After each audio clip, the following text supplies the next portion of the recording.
Good afternoon, Recon here with Techout, and today we're going to be talking about RCS in Samsung Messages.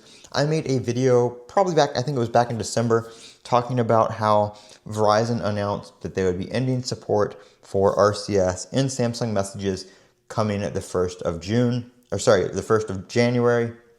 And that held true, it looks like, for a little bit, but now people are reporting Jeff over at Sammy Guru was able to get RCS working on Samsung Messages over on his S25 Ultra.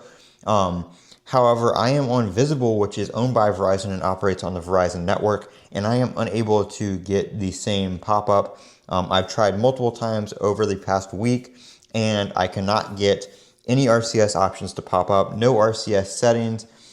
People who do have RCS available on their device usually see a chat, about chat and chat information down here, and then they have some extra settings for RCS and that kind of stuff in their messages settings.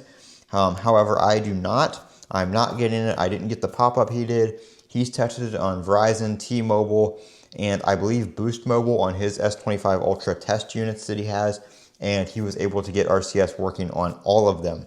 I can't get it to work on Visible. So I don't know if this is something limited to Visible, but if you use Samsung Messages or you used to and you want to try using it again, let me know down in the comments if you're able to get RCS set up and what carrier you're on. So it looks like there is a possibility that Samsung did update this and they may be keeping it alive, at least for the foreseeable future. But again, if it works for you, let me know down in the comments, and make sure you let me know what carrier you're on and what device you're using so we can see who has it working and who doesn't. I'm Colin with Techout. Don't forget to comment, rate, and subscribe. And as always, have a great day.